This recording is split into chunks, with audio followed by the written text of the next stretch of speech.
Percorrendo la statale Romea non ci si accorge di questo piccolo paradiso che per un tratto la affianca.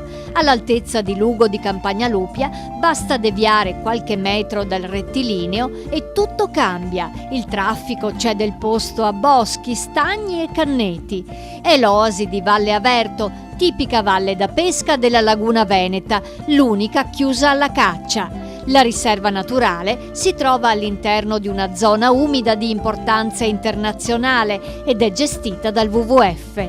Una storica valle da pesca di 500 ettari, quindi molto grande. Di questi 500 ettari, 80 ettari sono di proprietà del WWF dal 1995 e necessitano questi 80 ettari di continue manutenzioni che vanno fatte anno dopo anno, ma che di tanto in tanto vanno eseguite anche in modo straordinario, come l'intervento che è stato realizzato alle mie spalle di riqualificazione dell'area d'ingresso e in particolare dell'area boscata.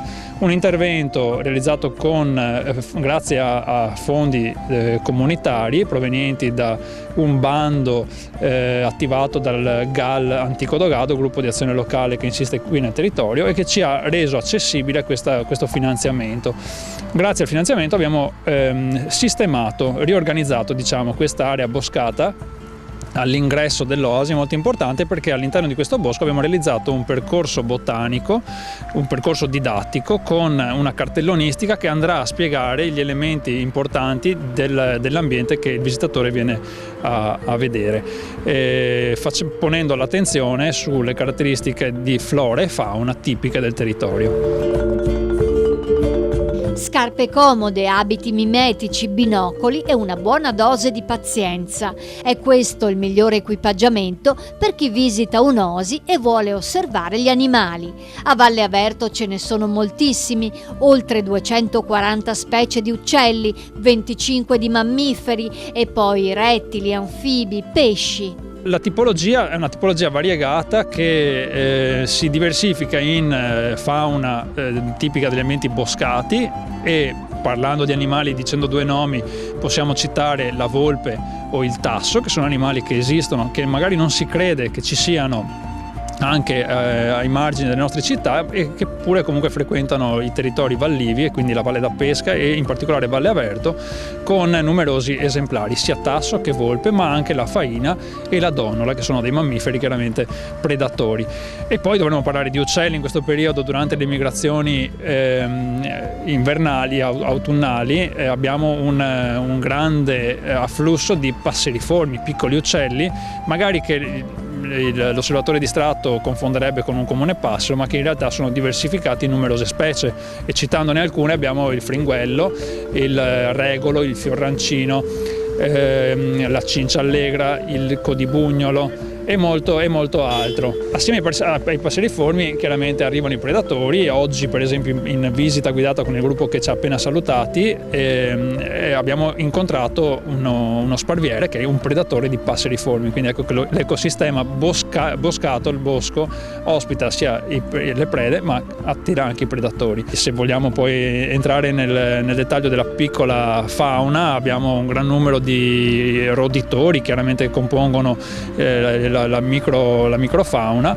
Per citarne uno, il moscardino, che è un piccolo gliride, quindi assomiglia un po' a un ghiro, e che frequenta appunto queste boscaglie perché tra l'altro è ghiotto di nocciole, ama quindi ambienti ricchi di alberi che producono frutta secca, della quale fa grande scorta per passare poi l'inverno.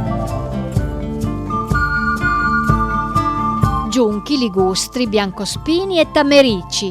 La vegetazione di Valle Averto è legata alla coesistenza di acqua dolce e salata, un esempio perfetto di biodiversità. In un bosco di questo tipo è presente anche una zona umida che poi si estende per la gran parte dell'estensione dell'oasi e che è costituita da popolamenti tipici delle paludi, le paludi che occupavano gran parte del territorio veneto di terraferma. Quindi ambiente palustre, caratteristico e importante comunque sia per la vegetazione che ancora oggi è presente e viene conservata, come per esempio gli habitat prioritari di marisceto, caratterizzati da una pianta ormai poco nota forse, ma che in antichità veniva anche utilizzata per il rivestimento e l'isolamento termico delle abitazioni, che è il carice Cladium mariscus, o detto anche falasco. Il carice è una pianta tipica degli ambienti palustri, vive in zone acquitrinose, mai a lungo sommerse. È una pianta dalla foglia stretta, una graminacea con i margini spesso taglienti.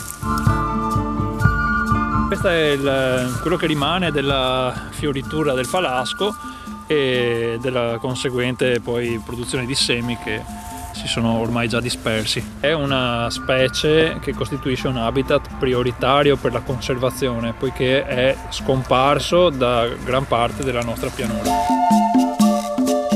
Il giunco è caratterizzato dall'avere foglie cilindriche che terminano a punta, più che cilindriche, quindi coniche, molto rastremate. Questo è un cannetto a Phragmites australis, la canna di palude, e a Typha angustifolia, che è la classica mazza sorda. Il cannetto poi si evolve in cariceto, quindi prima viene il cannetto dove c'è un po' di acqua più persistente, quando l'acqua si asciuga, si prosciuga, si attesta il cariceto.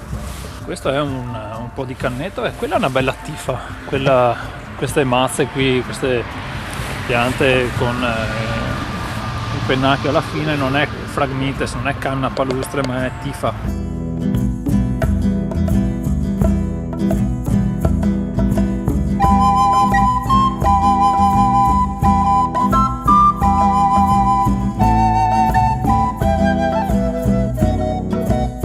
Tutti questi habitat palustri vanno a ospitare numerose specie animali, a partire dagli anfibi per esempio. Tra gli anfibi che occupano i boschi, i grofi, quindi quei boschi che si mescolano un po' anche all'ambiente palustre, abbiamo la bella e famosa raganella, la raganella verde degli alberi.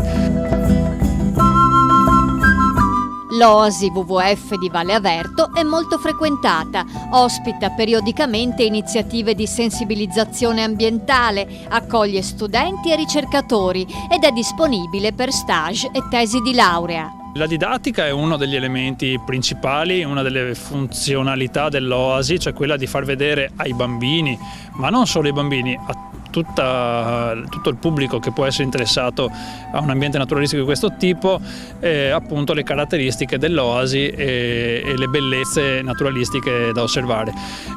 Noi facciamo una campagna di promozione dell'oasi a settembre nelle scuole, mandiamo le nostre proposte e le scuole poi che aderiscono vengono accompagnate durante l'autunno o la primavera, i due periodi migliori per visitare l'oasi, a conoscere appunto le caratteristiche naturalistiche di questo territorio.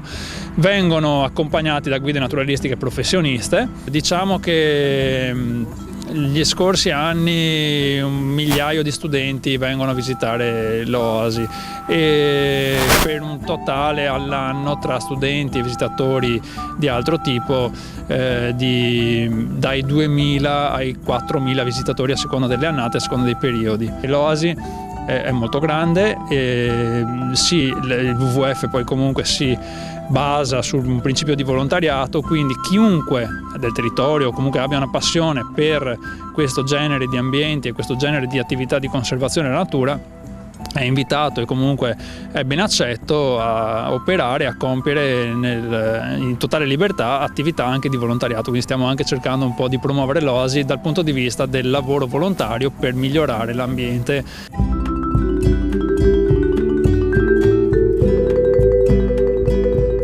Un'oasi non chiude mai. In mezzo alla natura il passare del tempo è uno spettacolo meraviglioso e proprio quando meno te l'aspetti può capitare di vedere un magnifico stormo di uccelli in viaggio verso i paesi caldi.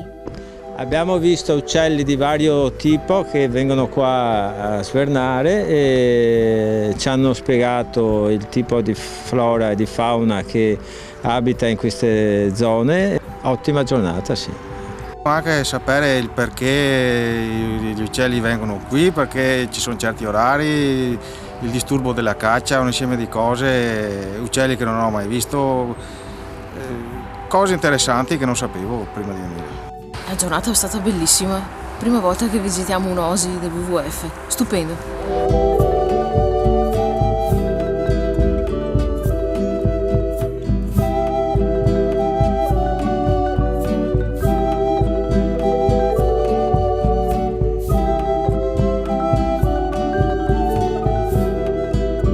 La stagione si apre, diciamo che si apre a febbraio-marzo, con la primavera che è meravigliosa, e si chiude temporaneamente però in estate, perché l'estate è un periodo abbastanza poco propenso alla visita dell'oasi, molto caldo, molta umidità, molti insetti fastidiosi.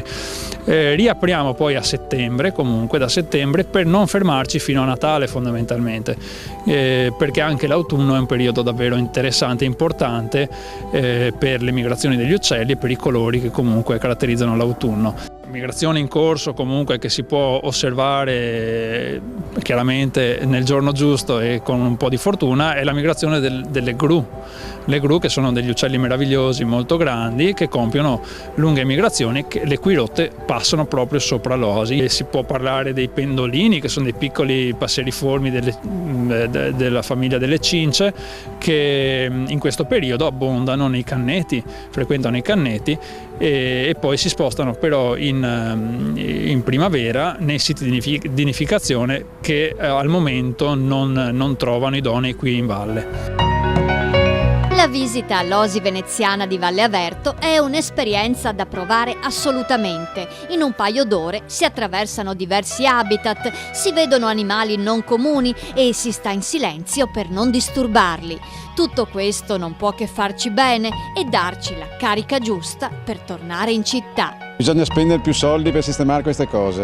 È fondamentale avere dei fondi dallo Stato per sistemare le strade, i percorsi, perché è importante portare qui le persone, le scolaresche, i ragazzi, perché si sensibilizzino per queste cose.